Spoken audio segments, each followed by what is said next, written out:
Hi everyone, thanks for joining me once again on this Saturday morning for another round of Thailand-bound stories sent in by viewers. Okay, the background video that I took, I made a couple of weeks ago that you're looking at, that was me. I shot it walking from Asok to the bus station at Edgemere, and in next week's story the background will be the reverse, coming back on the other side of the street. So I hope you enjoy looking at that. To the guy who wrote to me in the middle of the week and said none of these stories are true, they're all fictitious and I make them all up, I'd like to say to you, go and watch another channel then. I don't want you to waste your time here. Okay, for everybody else, I hope you're going to enjoy these 4 stories. สวัสดีค่ะ I arrived in Thailand in late October of 2023. My first time back in 8 years, and this time I promised myself I'd do things differently. No falling in love, no silly decisions, and no thinking with the wrong head. I booked a 3-week stay in Pattaya and checked into a mid-range hotel of Soi Buakhao. Nothing flashy, but clean, safe, and guest-friendly. My plan was simple. Enjoy the sunshine, drink some cold beers, and take the occasional girl for a short time when I felt the urge. That was it. No emotional entanglements, no drama, just pure managed enjoyment. For the first few days, it went exactly as planned. I floated from bar to bar around LK Metro, sometimes Soy Diana, chatting with the girls, buying a few ladies' drinks, bar fining now and then, always short time, no sleepovers. Just in and out and thanks very much. And then I met Dal. She was sitting at the end of a small beer bar near Tree Town, not overly beautiful at first glance, but something about her made me stop. She had an honest face and tired eyes. The kind of face that told you she'd seen a lot more than a girl her age should have seen. She looked mid-30s, but later told me she was only 28. I offered to buy her a drink, and she accepted, but didn't seem that interested in talking, just sipping on her spy cooler and watching the road. Eventually, I asked her if she wanted to come with me, and she said yes, but in a very matter-of-fact way, like she was just doing her job and didn't care much either way. Back at the hotel, she surprised me. There was no rush, no routine, service. She undressed slowly and climbed into bed like it was the first time she'd done it in weeks. After we finished, she asked if she could stay the night. I said no at first, but then she looked at me and said please. I caved in. In the morning, she was gone before I woke up, and I figured that was that. Just another bar girl. I was wrong. That night, she came back. I hadn't invited her, but there she was, standing outside the hotel, waiting for me, like she knew I'd return at the same time. She smiled and said, I left my charger in your room. I knew that was rubbish, but I let her in anyway. We didn't even do anything that night. She just wanted to be there, and I let her. The next morning, I told her this couldn't continue, and she nodded and said okay. See you later, and I thought she meant it. 2 days passed, and I didn't see her. I went back to her bar, and they told me she'd gone home to Buriram for a few days. I figured that was the end of it, but then, late one night, she messaged me online. Just one word, hungry. I replied, eat something then. She wrote, no money. I told her I wasn't her sponsor, and she left it at that. A day later, she sent a photo of her son, maybe 4 years old, holding a toy that looked like it had been through hell. She didn't ask for anything, just sent the photo and went silent. I showed it to one of the other girls at the bar, and she said Dal used to work in a club on Walking Street, but stopped dancing after she got sick. She didn't say what it was, just that she was different after that. I started feeling bad, and the next time she messaged me, I agreed to meet her. We sat on the beach drinking cheap beers from 7-Eleven. She told me her son lived with her aunt, her mother was dead, and the father was a Korean tourist who never looked back. She said she used to have dreams, wanted to work in a hotel, but ended up dancing in a go-go bar instead. Then later massaging. Then just sitting at the bar hoping someone would choose her. She laughed when she said that like it was a joke, but there was no humour in her eyes. I knew then I was screwed, the kind of screw that doesn't show up until you're waist deep and sinking. I started seeing her every day. She didn't ask for money, but I gave her what I thought was fair, 2,000 baht here and there. I paid her rent for the month. I told myself it was to keep her from the bar. I bought her groceries and I left them in her room. We didn't even sleep together. Every time, sometimes she just wanted to hold me and sleep. One night she started crying in her sleep and I asked her what happened. She said nothing, just ghosts. After 2 weeks I was thinking crazy thoughts like maybe could bring her to the UK or at least come back and see her again. The night before I left I gave her 10,000 baht and she said thank you but didn't look at it.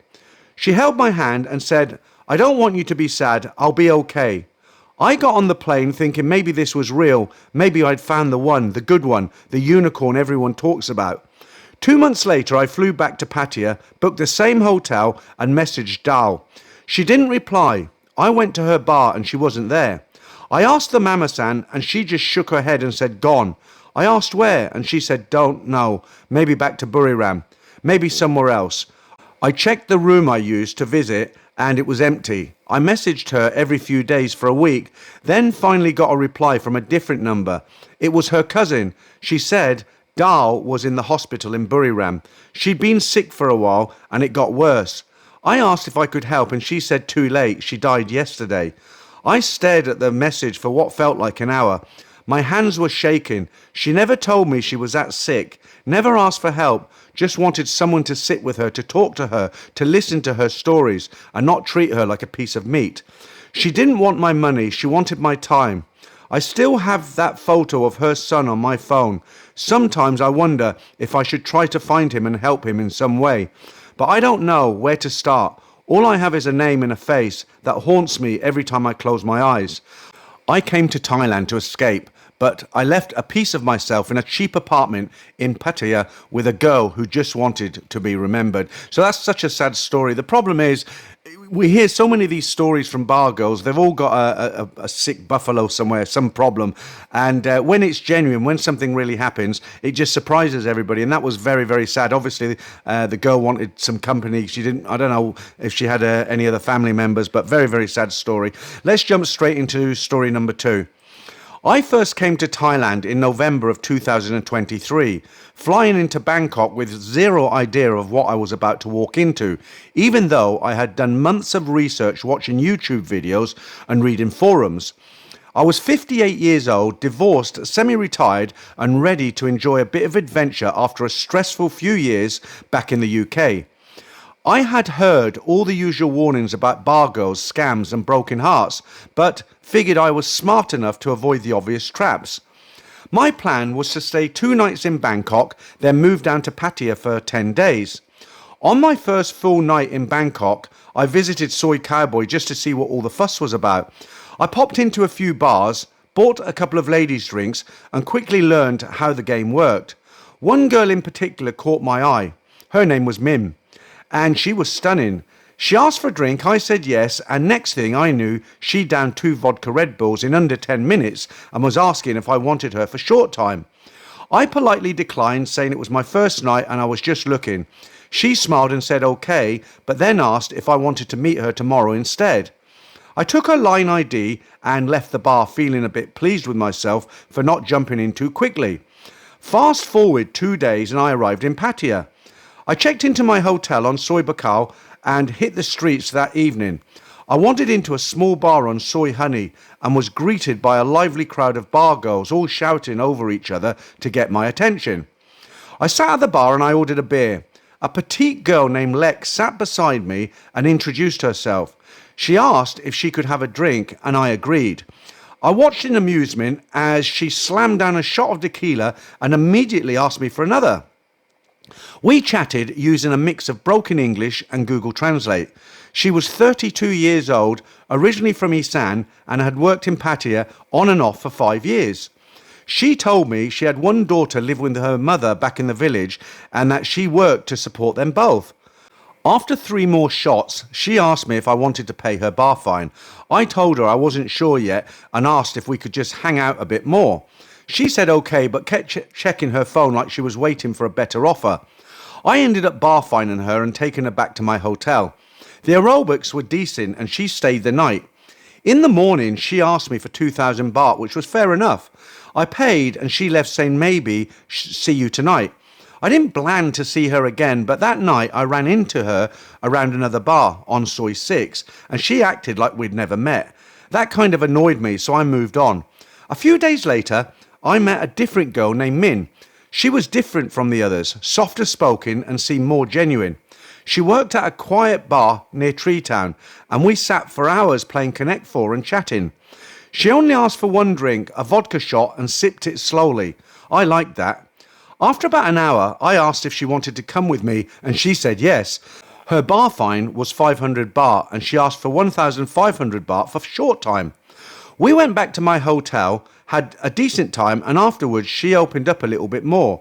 She told me she didn't like working in bars and only did it to pay off her younger brother's university fees. That caught me off guard. I asked her if that was really true, and she showed me pictures of her family and a video of her brother in his graduation gown.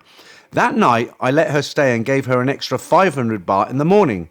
We ended up spending 3 more nights together, and she never once asked me for more money or drinks. I knew she was still working, but somehow I didn't care. On the 4th night, she didn't show up at our agreed meeting spot, and I felt stupid for feeling disappointed. I texted her, no reply. I waited an hour, then walked over to her bar. She wasn't there. The mama-san said she had gone out with a regular customer. That stung a little bit more than I expected. The next day, she messaged saying sorry. The customer had shown up and she had to go with him. She said she liked me, but he paid her more and she needed the money. I didn't reply.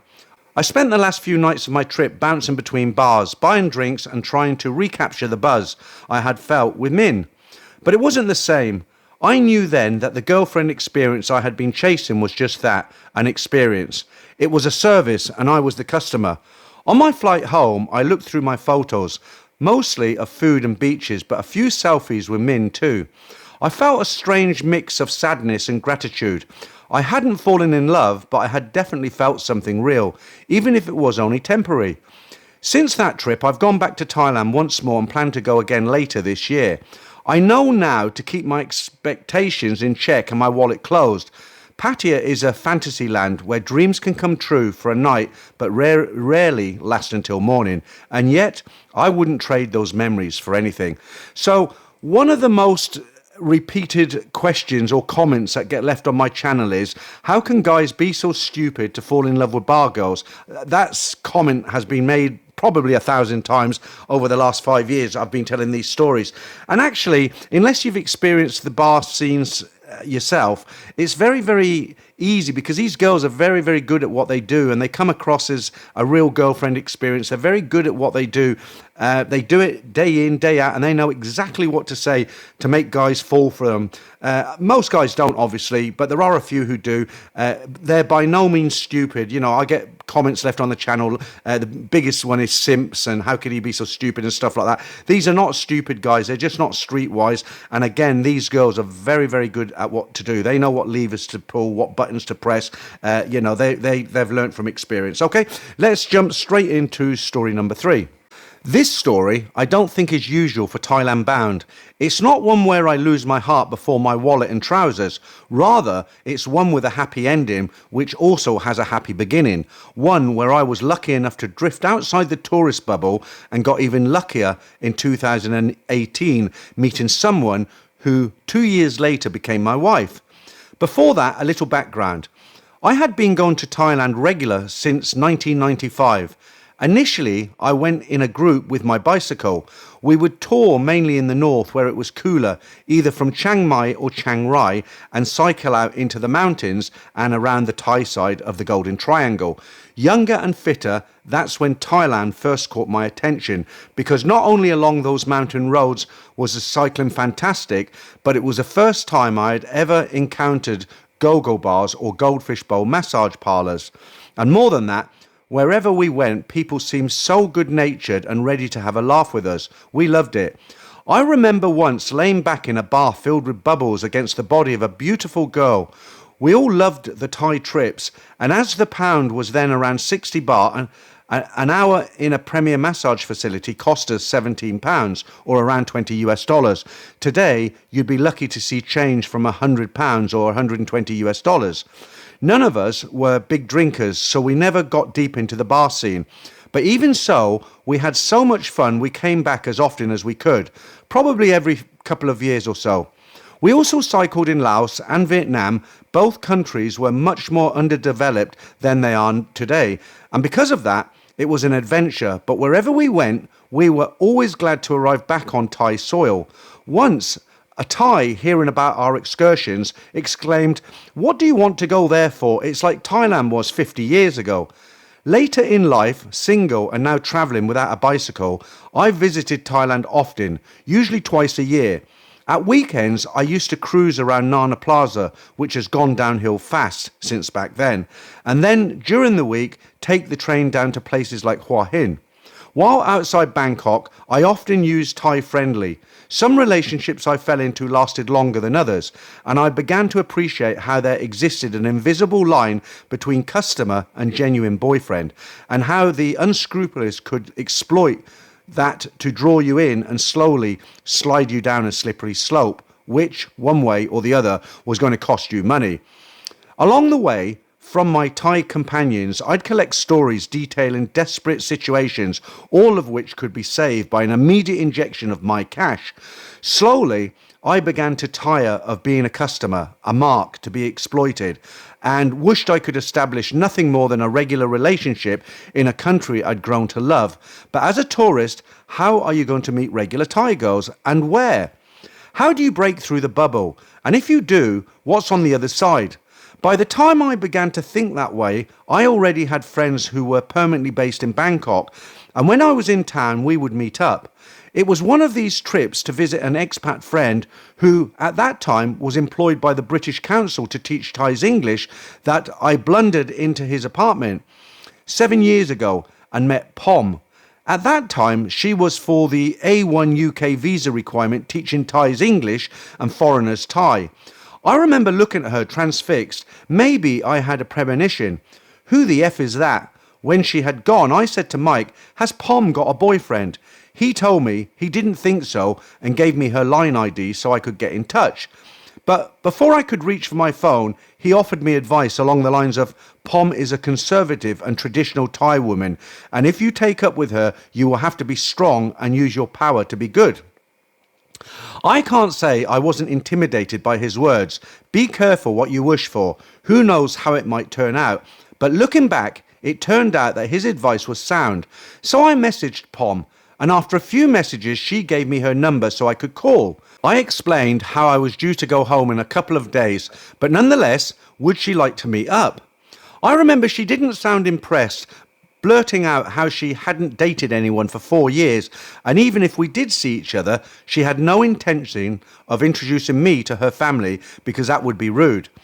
But on the other hand, she didn't say no, so there was hope. When we did meet up, the date went well. Our time together was made easy by her ability to speak excellent English. While we ate, I sensed I was being interviewed. "Your job, your education?" She explained how, after receiving a Queen's Educational Award, she had left home at 14 and went to a special school, then to university where she studied accounting and business English. After university, her dad retired. Thai state pension, just 700 baht each month, from his job in a sugarcane factory, and it fell to her to find work and send money home, so off she went. As she was leaving, her mother gave her one last piece of advice. Do what you can, just don't work in the adult entertainment industry yourself. The first place she went was Phuket. Thais always like to work in Phuket, highest wages in the land, I'm told. And she found work in a seafront hotel bar. While she was there in 2008, the tsunami hit, and if she had been on the morning shift, she wouldn't be here today. After that, she had done a range of jobs, all the while feeling pressure to send money home. I asked her how she had managed. She told me she used to walk everywhere and she didn't eat very much. Back in the UK, we kept in touch, and it was a few months later that Pom told me she had to go home to care for her dad, who had had a stroke. His present carer couldn't continue as an only child, and since her mum died, it now fell to her to do the caring. Home for her was an agricultural centre in lower northern Thailand where there was very little paid work. If you were lucky, maybe you could work long hours in a 7-Eleven. She couldn't care and work, so long story short, against my better judgment, I started sending her money each month. A few months later, I flew out to see her. She met me off the bus from Nan and took me to my hotel. After I'd thrown my things into the room, we went to eat. I remember she recommended a local dish, 8-meat stew. Okay, I'll try it. When it arrived, on top floated a chicken's foot. If you have never tried chicken's feet, all you do is get the foot and suck, and out comes this tasteless gunk, which some people love. In the next days that followed, Pom would come to my hotel, sit quietly, and go again. Often while she was away looking after her dad, I had to fend for myself. I called my pal in Bangkok, who asked how it was going, and I told him, not very well. She just keeps coming and going again. That's okay, he assured me. Just let her come to you. Then after a few days, she suggested we go to a nearby city to look at the remains of an ancient city. She would book a room. That sounded hopeful, so off we went. We spent the day touring the ruins, ate and went back to our room. Our first night together didn't go well. For dinner, we had different choices, and hers began to make her violently ill. She spent most of the night in the toilet. Back home, we spent time together exploring the local area. Not that there was much to see. When the time came for me to leave, we had become quite close, and as the bus left, Pom waved me goodbye. Later in England, the months ticked by until I asked Pom if there was someone else in her family who could do the caring, someone to whom I could transfer the caring allowance I'd been sending. If there was, then she could come to the UK to see what sort of a life we could have together. She applied for a visitor's visa, which was refused, and as many of the channel will know, there's no appeals process. I knew an old university friend whom I was still in touch with. She used to work for immigration at Heathrow, so I contacted her. She told me I could apply for a judicial review. There's an online pro forma. I designed it. It's just not an appeal, it's a review. What's the difference? I'm still not sure. I had sent her a copy of the refusal letter and asked her for her advice. She sent me a few suggestions, which I cobbled together and with fingers crossed submitted the appeal. Review. A couple of weeks later, visa granted. Pom arrived and we toured. Before she went back, we agreed to get married in Thailand. At that point, I did get to meet the family. We took them all to a local seafood buffet. At the end of the night, there was no hugging, handshaking or vocalized hopes we would all soon meet again. In fact, they all evaporated, vanished, nothing said. Pom later explained that they're shy. My experience gained following that first step suggests that Thai female expectations for a good long-term relationship focus on stability along with the hope of a general improvement of living standards, not only for her, but her whole family. You take on one, and to a certain degree you take them all on. Remember the comment about being strong, a leader, and using your power for good. To a certain degree, that has to be for the good of the family. Next visit to Thailand was for the wedding, which was fantastic. If I knew it was going to be that good, I'd invited you all. We hired a resort for 2 nights and a day. It had 12 chalets, a restaurant, swimming pool, and an air-conditioned function room. We had flowers packed in ice sent up from Bangkok, a band, 9 monks, signifying a new beginning, and 60 family and friends, some from the UK. Afterwards, I got the bill, 120,000 baht, less than £3,000, a bargain. Pom had organised everything, borrowed things, made things, and the whole family pitched in to decorate the hall and surrounding area. As I've said, Thais are not predictable, so often you never quite know where you stand. One indication comes when effort or support is required. That's when you can see how well regarded you are and how much you might be respected. Pom had worked like a dog to make that wedding the best she could and had not spent a baht more than she needed to. Meanwhile, COVID was beginning to take hold. 2 weeks after our wedding in March 2020, weddings in Thailand were banned. Getting home was done just in time to get back on a plane and away. On the plane, people around me, many of whom had snapped up the last few seats for up to £1,000 each one way. Back home, I applied for a family visa and waited for Pom. I find the whole visa process nerve-wracking and expensive. It's even more expensive now. Nerve-wracking because one slip and the whole application could fail. Again, Pom was great because she could cope with all the arrangements required at the Thai end. She could translate documents herself, and thankfully the visa was granted. In July 2020, all masked up, Pom arrived at a deserted Heathrow. I remember we walked into the parking area and she smelt the fresh, cool air. She said, "Aircon? No, welcome to the UK. It's cold." For us, lockdown was a good time. Neither of us got COVID, and as I was working at home, we got to spend time together with fewer distractions. Pom's working now and can send her own money home to cover her dad's care. We've built a house and renovated next door, her old house. Meeting Pom was luck, but also I needed to be in the right place to meet someone with decent values, someone I could eventually trust to work hard to make our relationship work, and that right place, as I come to realise, was not around Nana Plaza or Soy Cowboy. Pom told me once how one way Thai people describe a good relationship is as being stronger together, and that's how 5 years on our relationship feels. I wish there was some magic formula I could offer to make it work for you all out there wanting to date Thai girls, but there isn't. There are, however, certain principles. Good English is a plus. The ability to do things on their own. Also, a big plus is your ability to understand a little bit of Thai culture. This goes a long way. Thais have a very different mindset.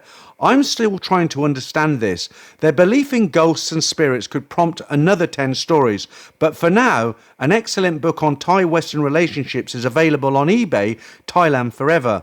One page is written in English, the other in Thai, so your partner can read about you and your values and you about theirs.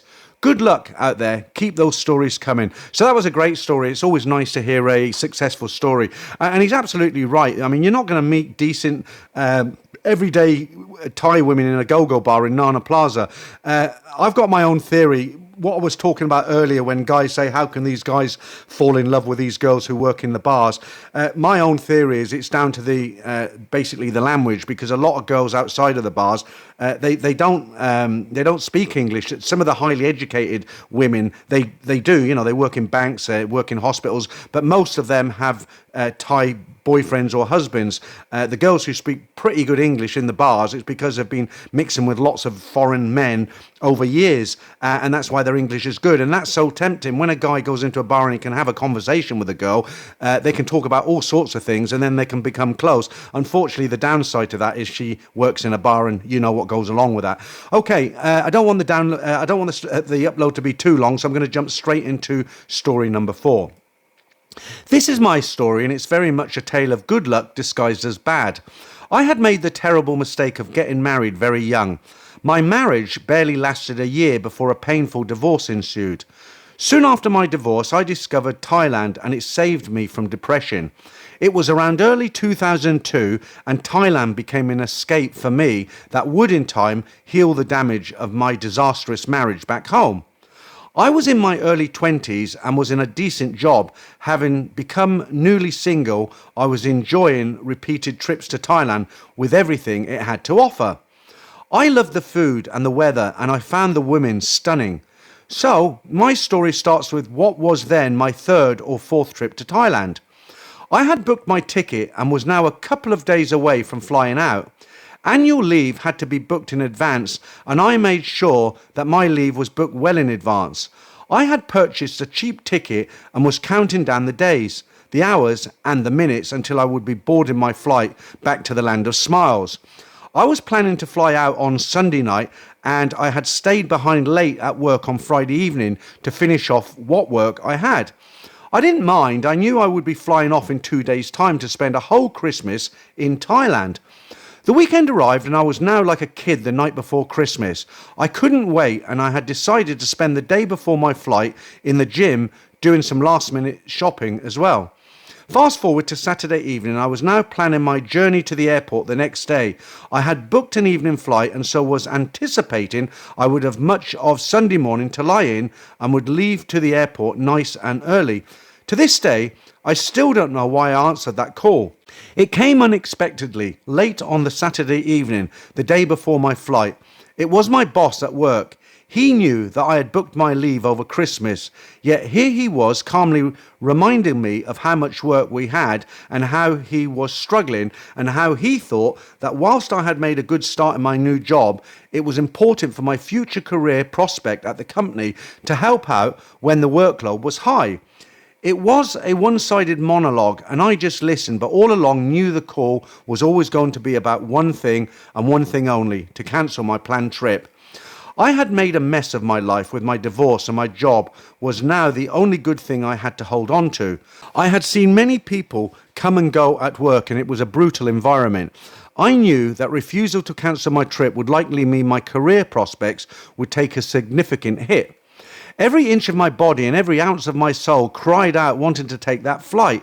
Thailand had become a home from home and was therapy for me. Yet, despite this, I couldn't go.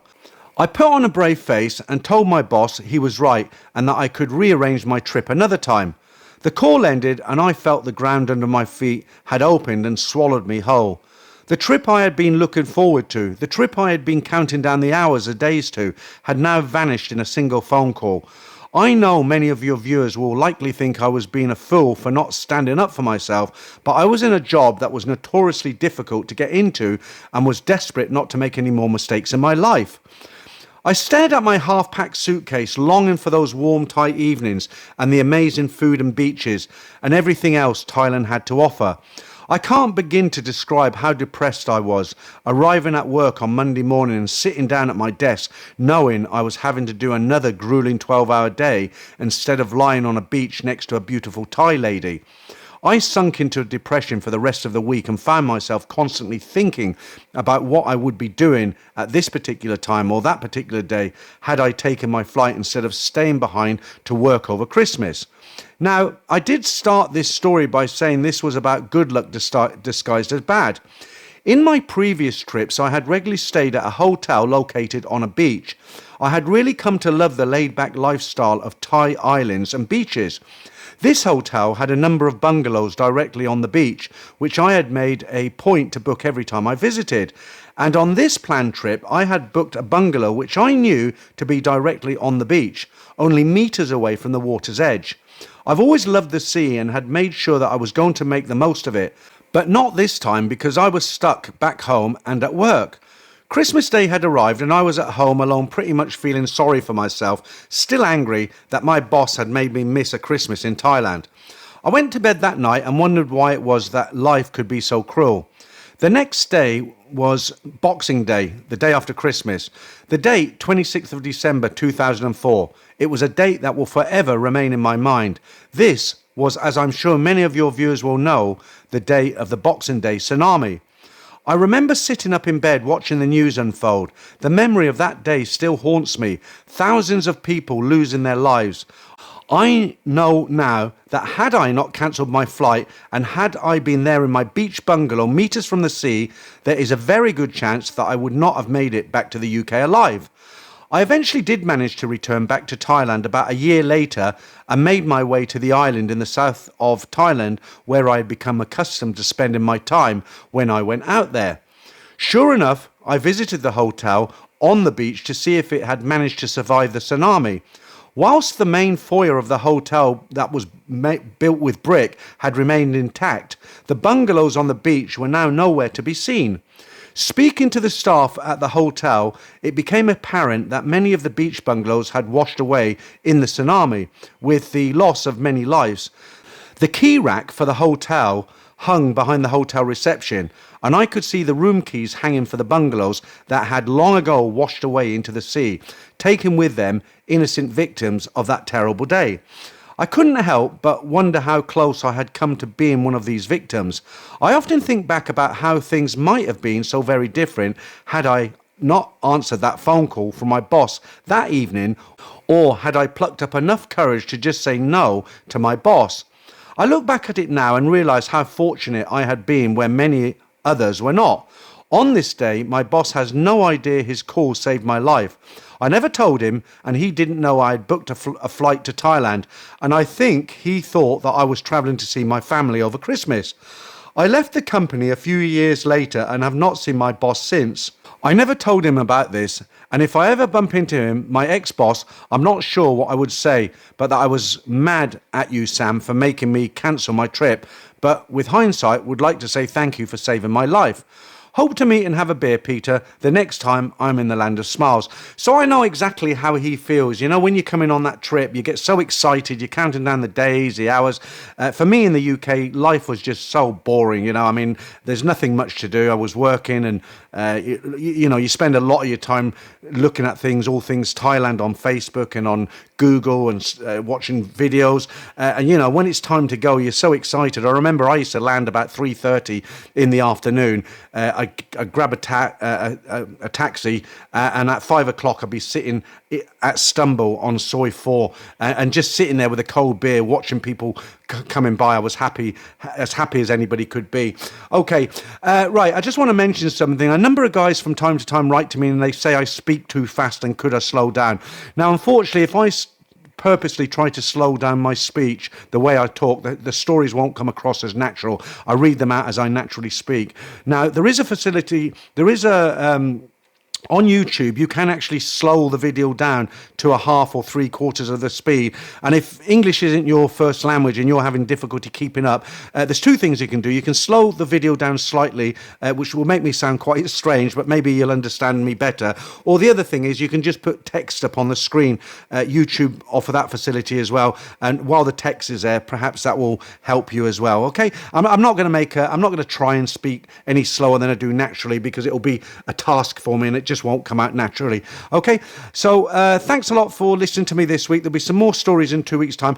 One more thing, just before I go, I do get various people write to me and say, look, I prefer the stories when you're in the picture telling the story. I can see you. I get more feeling from the story. Other people say, I like the current format. You don't need to be in the story. So how I'm doing it right now, I do a live stream every 2 weeks. And when I do a live stream, I have to put up a green screen behind me. So on the weeks that I do the live stream, that's when I'm going to put myself in the corner of the stories videos. And when I don't have a live stream like this week, then obviously I'll just do the format that I'm doing now, where I'm doing a walk around video, and you can see various bits and bobs in Thailand. Okay, thanks again for listening, and I'll catch up with you real soon.